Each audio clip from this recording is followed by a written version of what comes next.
Bienvenidos al programa Sobre la Mesa, una producción del Centro de Investigación en Estudios Políticos y el Canal UCER.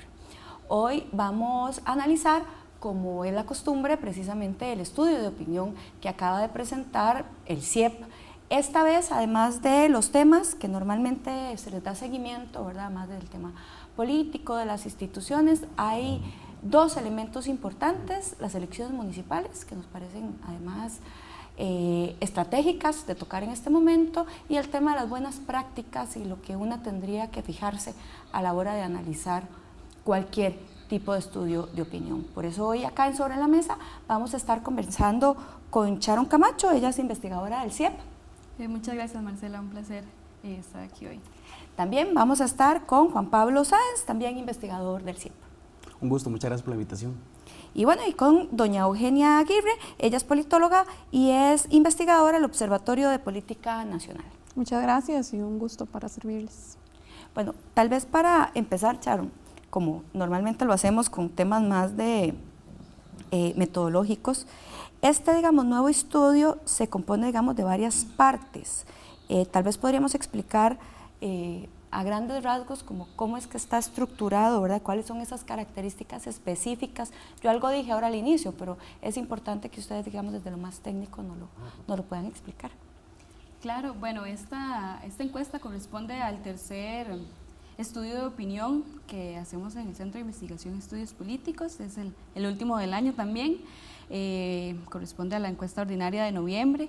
En esta encuesta abordamos lo que es el seguimiento, que siempre, ¿verdad?, desde el 2013, normalmente el CIEP aborda lo que es la gestión del gobierno, gestión del presidente, calificación de figuras públicas, de instituciones, y particularmente esta encuesta lo que estamos abordando un poco es preguntándole a las personas qué tan decididas están de ir a votar, si están dispuestas a votar por el mismo alcalde o si quieren cambiar de alcalde, y qué tan satisfechas están con ciertos servicios que brinda la municipalidad.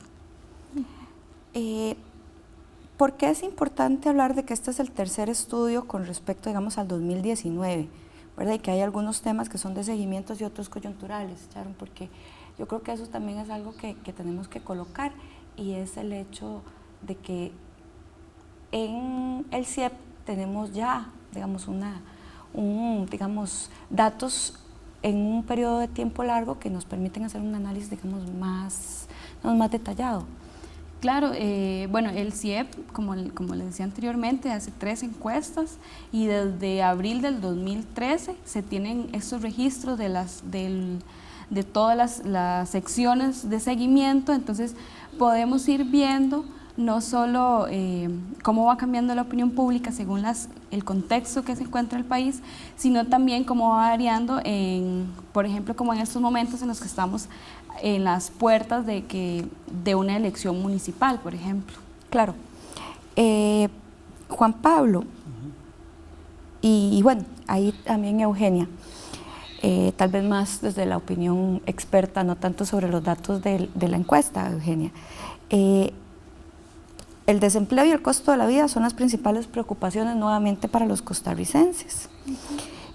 Aquí tal vez nos podrías explicar, Juan Pablo, realmente qué es lo que logran encontrar, y para después más bien ver la discusión de realmente qué es lo que estamos, digamos, haciendo, si es más bien que tenemos una percepción muy negativa a final de año con respecto a esto, estamos siendo muy fatalistas, si estamos manejando bien la información, ese tipo de cosas. Sí, hay una cuestión importante que sugerían ustedes antes, que es que el CIEP, al hacer encuestas ordinarias desde el 2013, nos permite hacer comparaciones en a largo plazo, ¿verdad? O sea, no solo estaremos viendo la coyuntura específica del momento, sino que podemos tener datos comparativos en algunos años anteriores. Y eso nos permite identificar algunas tendencias generales, sí, que es lo que más nos importa.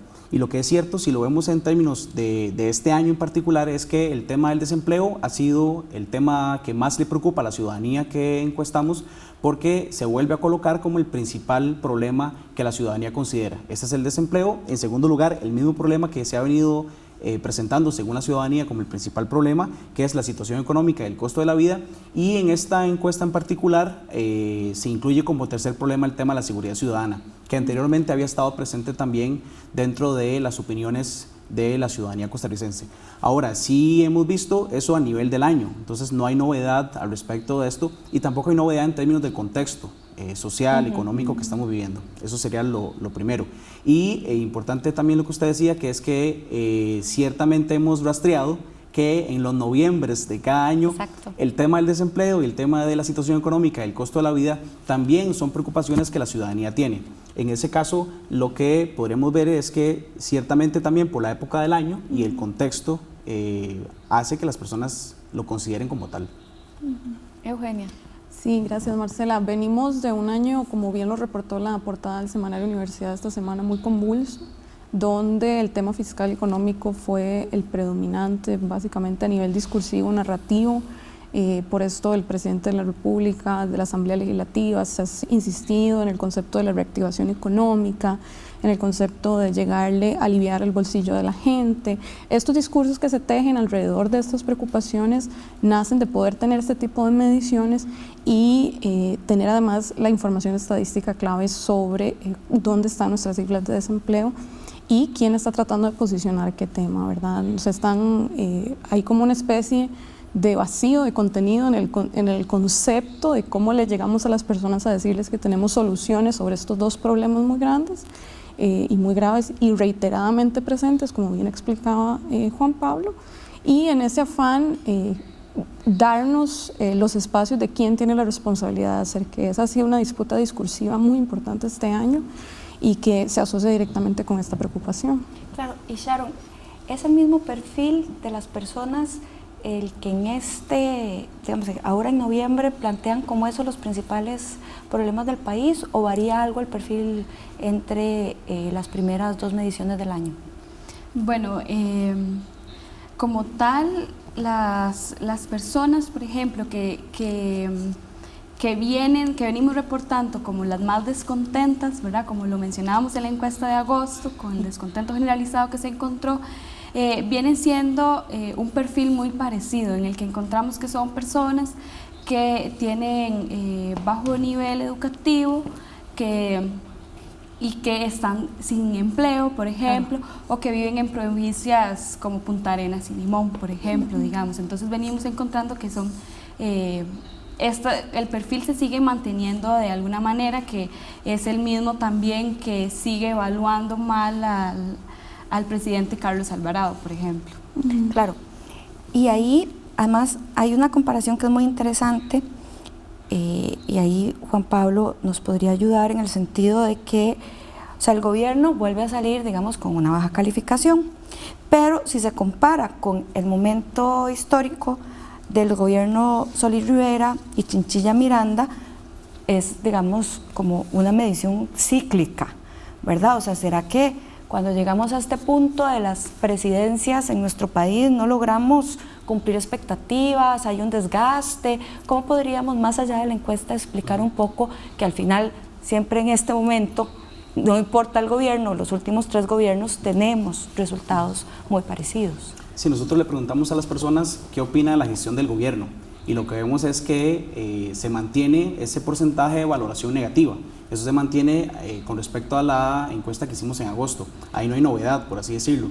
Es una importante proporción de valoraciones negativas que llegan inclusive a compararse con los momentos donde la gestión del presidente Solís Rivera tuvo más valoraciones negativas. Ahora, no ha llegado al nivel que por lo menos alcanzó en su momento a la presidenta Chinchilla Miranda, que tenía aún más valoraciones negativas en algún momento. Ahora, En este caso, de este gobierno en específico, no ha habido tanto ciclo como en otros momentos porque, por ejemplo, desde que entró el presidente Carlos Alvarado, no ha tenido lo que llamamos la luna de miel.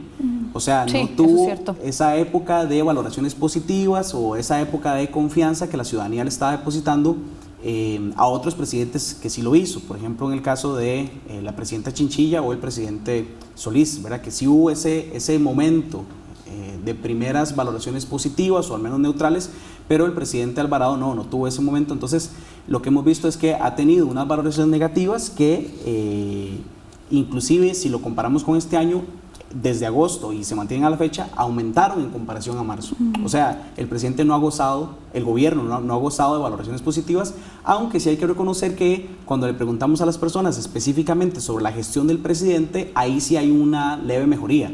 No tanto porque tenga muchas más valoraciones positivas, porque realmente las valoraciones positivas solo aumentaron en 1%.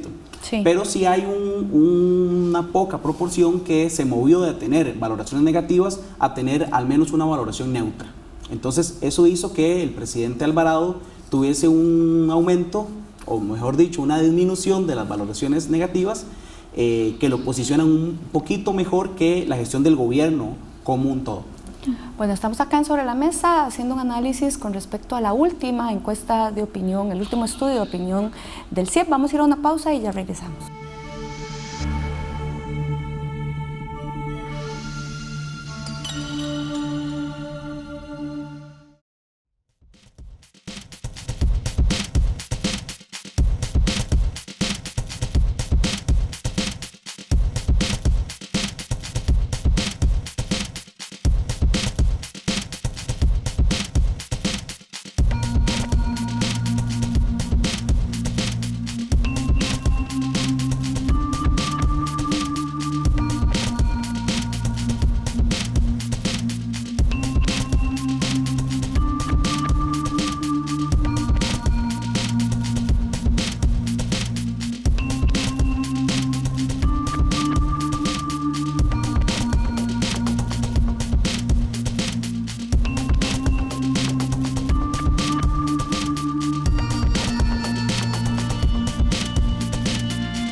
Continuamos acá en Sobre la Mesa analizando el último estudio de opinión del CIEP, el que corresponde a noviembre 2019. Precisamente ahora estábamos viendo en la cápsula, Eugenia, sí, datos con respecto a la elección municipal, y tal vez una de las cosas que a mí me llama mucho la atención es que a 2 meses, efectivamente, las elecciones municipales, según los datos, 2 de cada 3 de las personas encuestadas planean ir a votar, o por lo menos dicen que planean ir a votar, lo cual sería evidentemente muy exitoso para una elección municipal que, dependiendo del cantón, no necesariamente se da, digamos, un nivel de votación de esa, digamos, magnitud. ¿Cómo lo ves? Mira, a mí me pone muy contenta ese dato. Es lo primero que quiero decir respecto a la expectativa de la participación que se puede generar. Esto para mí tiene varios temas con los que hay que tejerlo.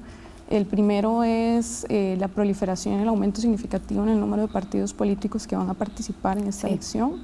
Son 87 partidos políticos de 3 diferentes escalas que postulan nombres en sus cantones, en sus provincias o a nivel nacional. Eso habla de un número importantísimo de costarricenses que están dispuestos a poner su nombre en la política, ¿verdad? Que hablamos tanto del discurso antipolítica, el discurso antipartidos, pero finalmente tenemos, creo, confirmados ya más de 30.000 candidatos y candidatas.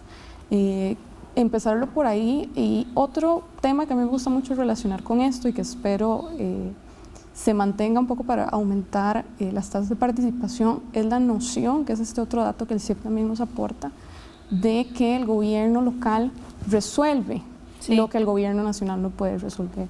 Y eso habla de un aumento de competencias en el régimen municipal que de la última década ha sido muy importante, que no necesariamente se ha vinculado con los recursos necesarios para ejecutarlas, pero que está llegando a la ciudadanía esta percepción de que la municipalidad tiene un espectro de acción muy amplio sobre el que hay que informarse y sobre el que hay que votar y tomar decisiones.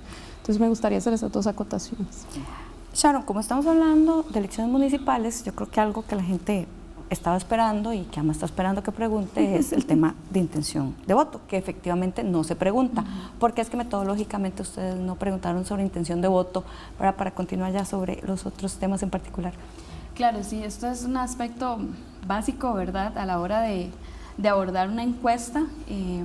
Esta encuesta responde a un estudio con una muestra a nivel nacional. Entonces, nosotros estamos, al abordar la población en general para todo el país, no se podría, de hecho, dar intención de voto. Primero porque estamos todavía apenas calentando la campaña electoral, ¿verdad? Claro. Y ya se sabe que la volatilidad con respecto a la decisión de por quién votar es bastante importante, pero para poder hacer un estudio de intención de voto habría que hacer una encuesta que represente el electorado de cada uno de los cantones. Entonces sería una encuesta por cada 82 cantones que tenemos en este momento en el país, lo cual es un estudio bastante, que lleva mucho trabajo y además es muy costoso. Sí, yo creo que eso también es importante porque a veces la gente cuando, ¿verdad?, hablamos de elecciones inmediatamente te va a preguntar, bueno, ¿y quién va ganando en mi cantón? Bueno, no, efectivamente significaría una encuesta por cantón. Exactamente. Claro. Hay un tema importante que también retomando lo que decía Eugenia, que vale la pena rescatar, que es también analizar cuál es el perfil de las personas que están decididas a votar. Eso es o importante. por lo menos esta proporción de la población que dice que está decidida a votar o que está pensando ir a votar, que como ya decía Eugenia es un dato halagüeño. Si lo comparamos con el histórico de las elecciones municipales que tenemos desde el 2002. ¿Y cuál es ese perfil decidido a votar? Son gente con mayor educación, o sea, lo que estamos viendo es que entre mayor educación tiene la población, más probabilidades de estar decidido a votar existen. Entonces lo que vemos es que la gente que tiene educación universitaria está más decidida a ir a votar, al igual que, por ejemplo, la gente que tiene más edad, la gente que supera los 50 años, dice estar más decidida de sí ejercer su derecho al voto. Y sobre todo la gente que vive en provincias como San José y Alajuela son aquellas que están con mayor intención de votar, al igual que una pequeña mayoría de mujeres que tienen mayor intención de ir a votar el próximo 2 de febrero. Entonces, eso para entender un poco cuál es el perfil de la gente decidida y que de repente puede ser un dato importante o interesante para los partidos políticos de esas tres escalas que nos hablaba Eugenia, ¿verdad? De cómo captar votantes, no solo para sus partidos, sino para el ejercicio de la democracia. Y Sharon, siguiendo con el tema de los perfiles, también llama la atención de que se pregunta sobre la valoración del alcalde o alcaldesa, de la persona, digamos, a la cual se le pregunta, la persona encuestada, y son conocidos por un 88% de la muestra. ¿Qué podemos decir de eso? Además de quiénes las personas que más conocen a su alcalde o alcaldesa. Sí, bueno, vemos, en esta ocasión se logró, lo que hicimos fue preguntar por el conocimiento, ¿verdad?, de los alcaldes, de las alcaldesas de los cantones y además de los diputados y las diputadas de su provincia. Y lo que encontramos es que hay un mayor conocimiento de los alcaldes y de las alcaldesas de los cantones con respecto a los diputados, ¿verdad? Encontramos que un 88% de las personas conoce a su alcalde o alcaldesa con respecto a un 68% de los que conocen a los diputados. Y que en ese sentido tienen una mejor calificación los alcaldes que los diputados, ¿verdad? Con respecto al perfil como tal, viene siendo, ¿verdad?, lo que venimos repitiendo, como el mismo perfil de persona con la educación secundaria, primaria y con edades también más avanzadas. Sí, entonces más o menos se mantiene el mismo perfil de la gente que va a ir a votar, es la gente que está, digamos, más o menos teniendo una valoración positiva con respecto al...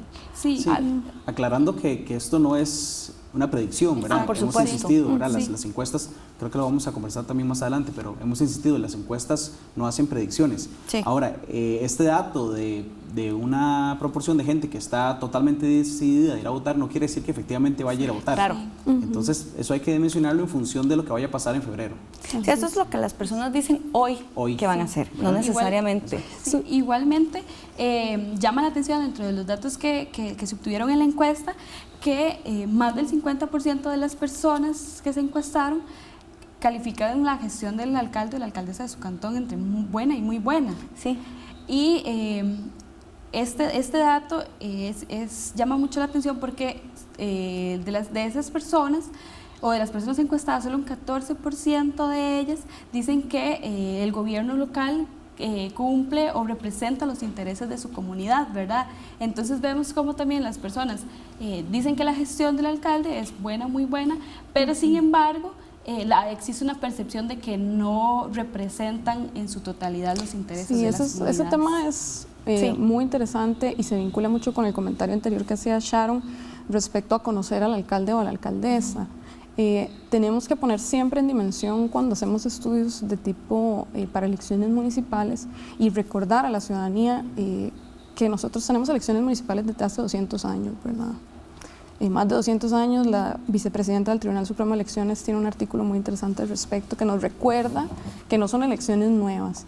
Lo que es nuevo a partir del 98 es la elección de la alcaldía.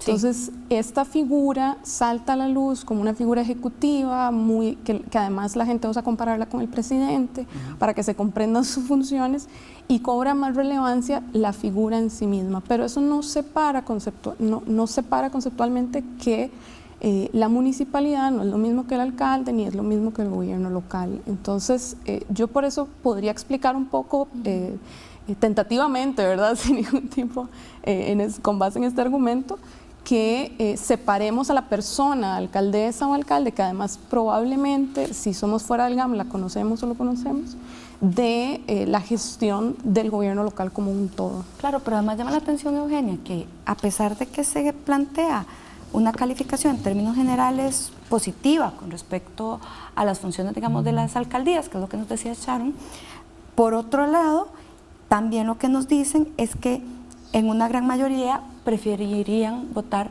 por un alcalde o una alcaldesa que sea de otro partido, ¿verdad? Que además prefieren la alternancia, ¿verdad? Es como, o sea, están haciéndolo bien, pero ¿por qué mejor no cambiamos, verdad? Eso también es algo, digamos, importante dentro de esta elección.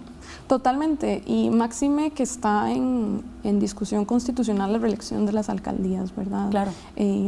Al día de hoy hay un recurso de inconstitucionalidad presentado, una acción de inconstitucionalidad presentada para discutir por qué la figura de la alcaldía tiene reelección indefinida frente a la figura del diputado, la diputada o el presidente y la presidenta. Entonces, para mí esta discusión viene de esta lógica de la reelección, que tenemos para reelegir, tenemos siempre la posibilidad, y para sacar a alguien y cambiar de partido tenemos que organizarnos y proponer. Entonces, me parece que viene por ahí por la discusión de la reelección, que siempre está en ascuas, ¿verdad?, por este contexto que les estaba comentando, y que es una discusión que creo que vale la pena tener, ya sea desde lo constitucional, de la interpretación que llega a hacer la sala, o desde lo legislativo, que ya hay varios proyectos de ley con intención de limitar esa capacidad. Claro, y además llama la atención que hasta la misma ciudadanía consultada también ve la importancia de la alternancia, digamos, en esta elección. Estamos acá en Sobre la Mesa analizando el último estudio de opinión del CIEP. Vamos a una pausa y ya regresamos.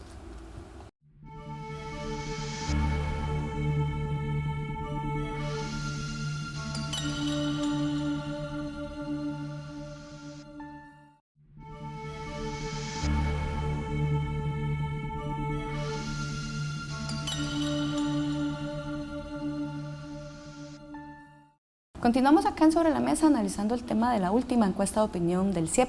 Antes de ir a una pausa estábamos hablando del tema de la reelección, cómo la ciudadanía también plantea, aunque califica bien a su alcalde o alcaldesa, la importancia de la alternancia. Pero en esta discusión también ha habido otros elementos que no se toman en la encuesta, pero que me parece importante también plantear, Eugenia, ya que efectivamente planteaste también el tema de la reelección y es el tema de la alternancia y el tema de la representación femenina, ¿verdad? Que fue lo que se le planteó al Tribunal Supremo de Elecciones, de que tenía que aplicar como las diputaciones lo que era el encabezamiento por provincia y que un poco la respuesta fue en el sentido de que como tenían derecho a reelegirse, entonces que si se hacía aplicando alternancia, ¿verdad?, paridad y alternancia, más bien le estaban limitando sus derechos al alcalde a la reelección, ¿verdad? Un poco como en ese sentido, ¿por dónde va esa discusión? Bueno, esta discusión es tremenda en términos de lo que tenemos hasta el día de hoy. Costa Rica, en estas 4 elecciones municipales donde la alcaldía se elige de manera por voto popular, no ha elegido nunca más de 12 mujeres alcaldesas, nunca. Y eso implica que hay muchas mujeres vicealcaldesas.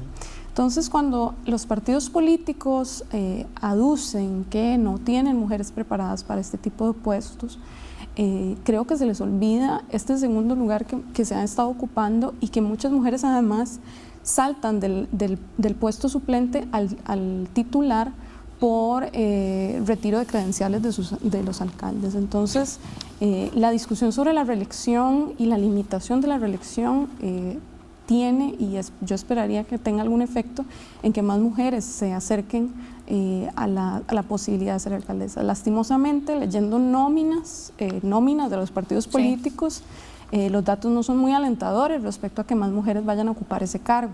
Sin embargo, siempre es importante invitar a la ciudadanía a ver cuántas mujeres hay en sus consejos municipales también, porque la aspiración no es que solo la Asamblea Legislativa tenga paridad, sino los consejos municipales también, y en las comunidades y en los partidos políticos hay mujeres preparadas para asumir este reto. Lastimosamente, en algunos estratos todavía no se ha terminado de comprender.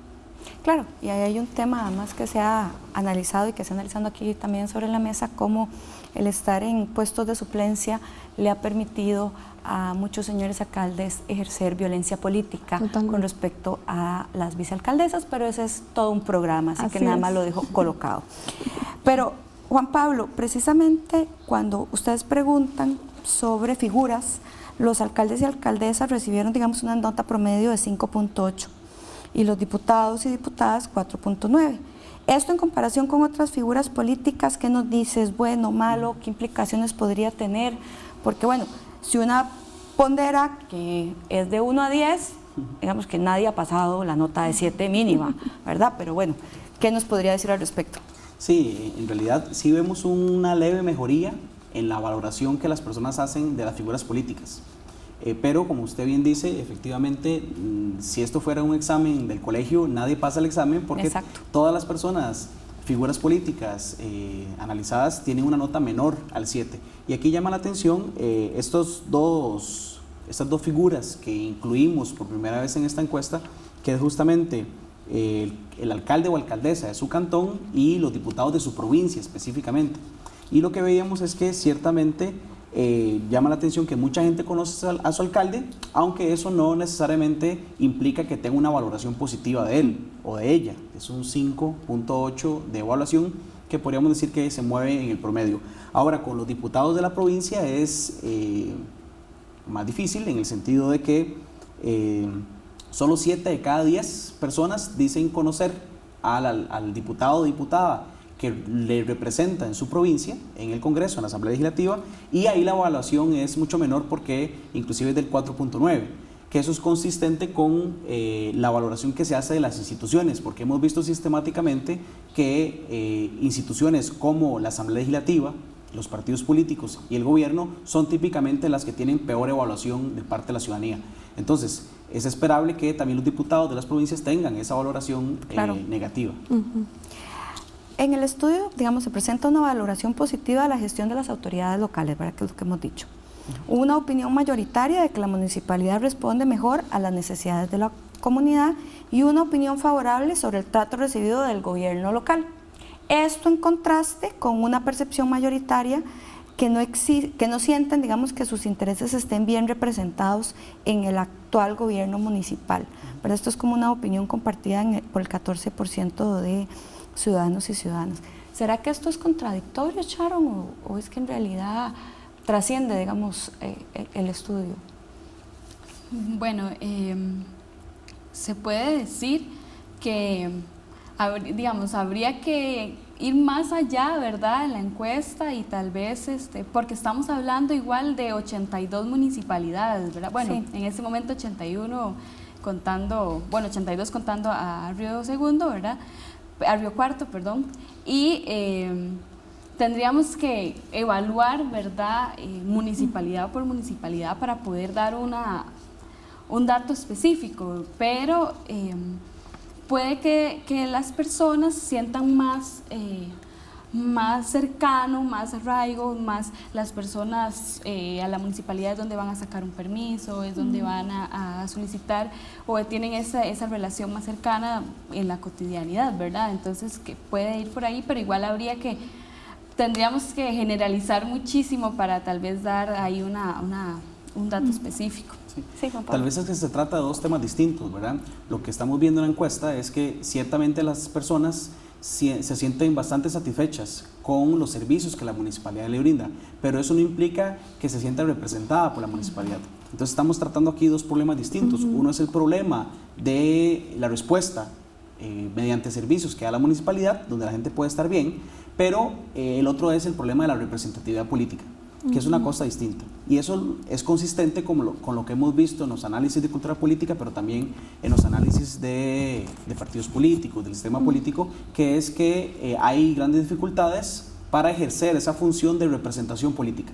Y las personas en general no se sienten representadas por la clase política o por las instituciones. Una cosa es que les vote, pero no necesariamente eso implica que después se sienta representada por esa figura o esa institución. Entonces, lo que sí vemos acá es la comparación entre gobierno y municipalidad, porque es llamativo que cuando le preguntamos a las personas quién cree que responde de mejor manera a las necesidades de su comunidad, vemos que hay una gran diferencia, ¿verdad?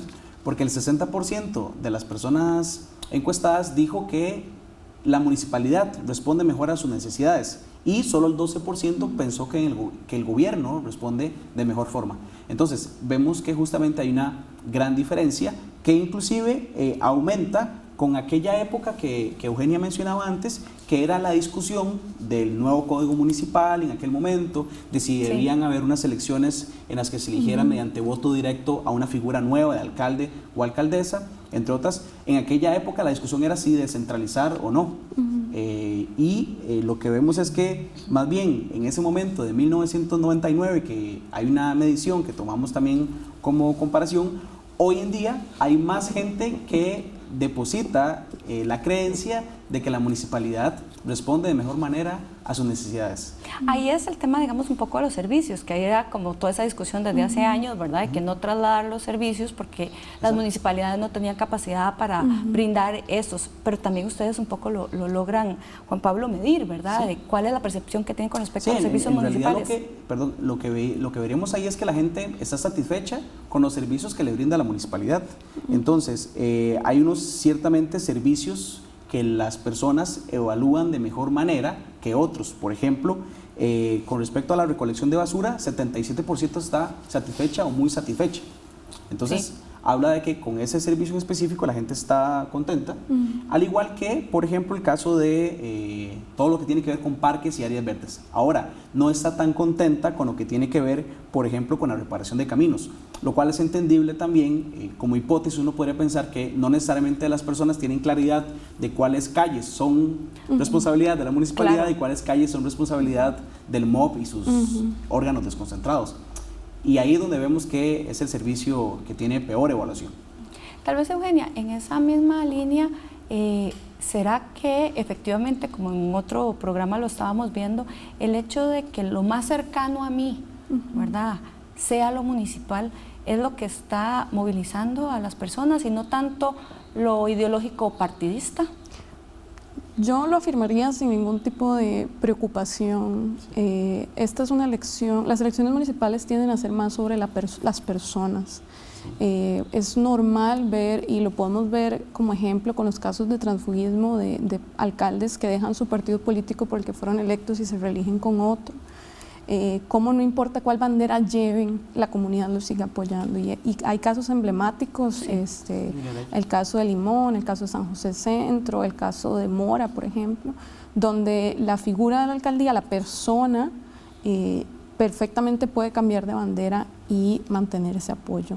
Además, aquí juega mucho, desde mi perspectiva también, el contacto uno a uno, ¿verdad? No es como en aquella campaña nacional donde uno solo ve la valla del candidato, claro, o lo ve de lejos en una plaza pública. Esto es una elección donde tenemos candidatos y candidatas que tienen que recorrer un cantón de 7 kilómetros cuadrados. Son personas con las que nos relacionamos, con las que nos conocemos. Es muy probable que además sean familia en algún nivel, dependiendo de en qué cantón uno esté. Pero yo sí afirmaría que esta lógica de preocuparnos más por la persona, la personalización, que también es una tendencia a nivel de las campañas nacionales, juega mucho en la elección municipal y habría que revisar algunos casos más para confirmarlo. Claro. ¿Sería un error? Sí. ¿Sería un error pensar las elecciones municipales en clave de las elecciones nacionales? Claro, exactamente. No podríamos pensar que las elecciones municipales son un reflejo o un termómetro de las elecciones nacionales pasadas o futuras. Aunque claro, muchos insisten. Vamos a ir a un corte eso, y más bien volvemos con ese tema que me parece como importante. Estamos acá en Sobre la Mesa, ya regresamos.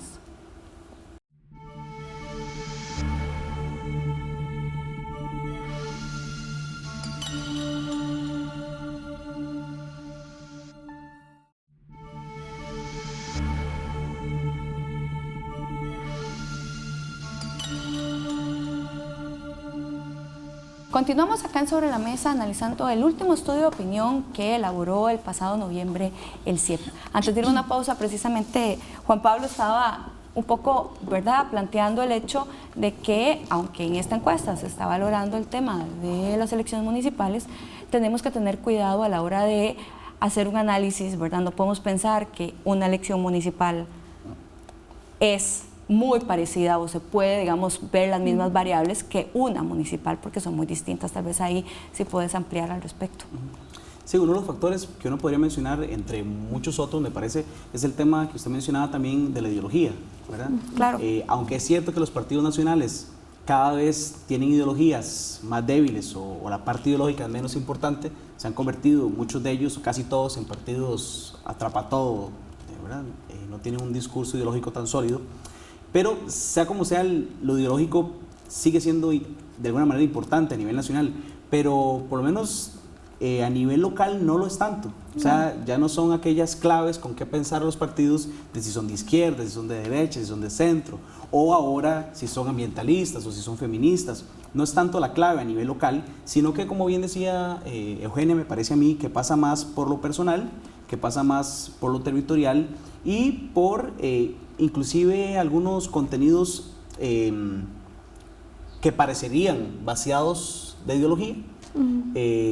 Por ejemplo, donde los partidos se unen porque quieren mejorar el cantón, sea lo que eso signifique, ¿verdad? Entonces, sí vemos partidos cantonales que inclusive reciben a gente que también tiene participación política nacional en distintos partidos. Entonces, claro, viene el líder de aquel partido, el del otro partido, el del otro partido, y en una misma plataforma cantonal se reúnen con un objetivo más práctico a nivel municipal. Claro, y ahí, Eugenia, tal vez ampliar un poco en el sentido de la importancia de lo territorial, porque ser partido nacional que ha tenido, digamos, relativo éxito o estar en gobierno, no necesariamente se traduce en las elecciones municipales en ganar municipalidades. Totalmente. En nuestro país, las elecciones de medio periodo de la presidencia, como existen en otros países, no son una medición de la gestión del gobierno. Con la información que tenemos hoy, tal vez dentro de 30 años sí lo sea, pero con la información que tenemos hoy no podríamos afirmarlo. Además, el reto acá, acordémonos que estamos hablando de 87 partidos políticos, el espectro es muy amplio. ¿Cuál es el reto del Partido Nacional? Acotar sus discursos a la agenda local. Vamos a ver, si yo, Eugenia Aguirre, mi interés local, puntual, es que se solucione el problema del agua y la municipalidad administra el acueducto, usted entenderá que para definir mi voto yo no estaría muy preocupada por la agenda de la OCDE que se mueve en la Asamblea Legislativa. Claro. Entonces, por más de que los diputados de mi partido estén en eso, me preocuparía muy poco eso en mi realidad territorial. Entonces, por eso esta elección es tan distinta a la nacional, porque estamos hablando de 82 elecciones. Hay cantones donde el tema central puede ser el agua, y por eso Sharon también especificaba que tendríamos que hacer 82 encuestas de intencionalidad de voto de principales problemas de cada cantón. Son 82 elecciones, hay cantones donde preocupa más el agua, donde preocupa más el tema del deporte, hay prioridades e intereses locales como hay localidades y territorios. Entonces, en esa gran muestra cometeríamos un craso error como partido nacional pretender que con estrategias nacionales se ganan las elecciones locales. ¿Y qué pasa? Y ese es el reto del partido político nacional, pero no nos olvidemos del reto del partido político cantonal, que es ajustarse y llegar a una competencia con desventajas iniciales muy importantes en términos de financiamiento, ¿verdad? Y en términos en general en términos de recursos y para propaganda. Entonces, estas realidades, que además ahí no tenemos que olvidarnos de los provinciales, hacen que la dinámica de los partidos políticos que van a nuestra elección nacional son muy diferentes a los partidos políticos que van a nuestra comunidad. Pensemos, por ejemplo, en un partido político nacional no es exactamente igual en Río Cuarto que un partido político nacional, o las personas que representan ese partido político nacional en Golfito. Claro. Hay gente que habla hasta que en la elección local son partidos diferentes, pero llevan la misma bandera y la misma sombrilla, por decirlo de alguna manera. Entonces, además de los partidos taxi, que hay un montón, sí, y que claro, se alquilan también, hay otros. Así hay otros que se alquilan, los retos de los partidos políticos cambian muchísimo y jamás podríamos compararlos con los retos de una elección nacional. Sí. Nada más un punto breve, algo interesante que es que uno podría pensar que hay muchos partidos cantonales que inclusive saben que no tienen posibilidades reales de ganar los puestos públicos en las municipalidades, pero aún así se siguen formando. Entonces es un fenómeno que uno podría estudiar con más calma y con más tiempo, que se está dando similar a lo que sucedió en las elecciones nacionales de 1998, cuando se empezó a quebrar el bipartidismo, ¿verdad? Porque a pesar de que eran dos partidos los que realmente tenían probabilidades de ganar, existían otros que se formaron para participar. Entonces, a nivel cantonal están surgiendo muchos partidos cantonales que, aunque saben quizás que no pueden ganar, aún así se forman. Y eso dice cosas también de la representación política que hablábamos anteriormente. Por supuesto. Bueno, es muy importante, evidentemente, las elecciones municipales y seguiremos hablando sobre la mesa al respecto, pero para volver sobre otros datos que también tiene la encuesta, y es el tema de la valoración de las instituciones. ¿Qué se encontraron, Sharon, interesante esta vez con respecto a la valoración de instituciones? Bueno, importante que si recordamos de la encuesta ordinaria de marzo a la de agosto, tuvimos una caída generalizada en la valoración de la mayoría de instituciones. Y lo que nos encontramos ahorita es que la mayoría de las instituciones suben, ¿verdad? No son porcentajes tan significativos, pero sí la mayoría suben su calificación. En esta ocasión medimos por primera vez lo que es la valoración de los sindicatos, que obtienen una valoración de 4.8, luego también los grupos empresariales y la municipalidad del cantón, que obtienen una valoración de 6. Me llama la atención, sí, que los sindicatos estén por debajo de los grupos empresariales. Yo hubiera pensado que era al revés, pero bueno. Sí, y bueno, como las instituciones mejor valoradas encontramos a la Universidad de Costa Rica, que de hecho la Universidad de Costa Rica y las otras universidades públicas en general fueron las únicas dos instituciones que se mantienen respecto a agosto. Y en tercer lugar tenemos lo que es el OIJ, como las tres mejor evaluadas. Y en el caso contrario, las peor evaluadas, que de hecho se puede ver cómo los alcaldes o las municipalidades salen un poquito más alta, y cómo si cambiamos de escala a nivel nacional, lo que son los partidos políticos, la Asamblea Legislativa y el gobierno, son las tres instituciones que vamos a encontrar más abajo, ¿verdad? Entonces eso también pues por ahí se puede relacionar. Y estas tres últimas están en porcentajes de 4 y 3, alrededor de esos porcentajes, mientras que las demás instituciones que siempre valorábamos, como la Caja, el Tribunal, el Poder Judicial, se mantienen en calificaciones entre 5 y 6. ¿verdad? Algo, Juan Pablo, que además llama la atención de esta encuesta, para trascender, digamos, lo de las instituciones, es que ustedes plantearon buenas prácticas, ¿verdad? Tal vez, ¿por qué? ¿Verdad? Decir si una, ¿verdad? Analizar o plantear, digamos, en este estudio qué es una buena encuesta y qué no lo es, ¿verdad? ¿Cómo lo plantean? Y cuáles serían como esas principales buenas prácticas que colocan, porque también eso es importante, no es solo que te llegue la información de una encuesta, un estudio de opinión, sino también aprender a leerlo. Claro, sí, la motivación en este momento del CIEP fue sobre todo también una responsabilidad social, en el sentido de generar algunas herramientas, insumos para que la ciudadanía tuviera algunas claves para entender mejor las encuestas que se van a hacer justamente de cara a las próximas elecciones y que no le mintieran, como ya ha sucedido anteriormente, donde se aprovecha el poder que tienen las casas encuestadoras justamente para también eventualmente influir en la intención de voto de la ciudadanía. Entonces, consideramos que en este momento, con un objetivo democrático, el CIEP tenía esa responsabilidad de alertar a la gente en cuáles podían ser cosas extrañas, irregulares o al menos no recomendables de las encuestas. Y ahí vimos algunas cosas que deberíamos recomendarle a la ciudadanía. Una cosa tiene que ver con el para qué, el otra con el medio y la otra con el cómo. Entonces, en el para qué es lo que ya decíamos antes, las encuestas no predicen, incluyendo las del CIEP. Sí, ¿verdad? no hacemos futurología. No hacemos futurología, no tenemos La bola de cristal. una bolita de cristal de decir este va a ganar o este va a perder. Eso no lo tenemos. Eso es lo primero.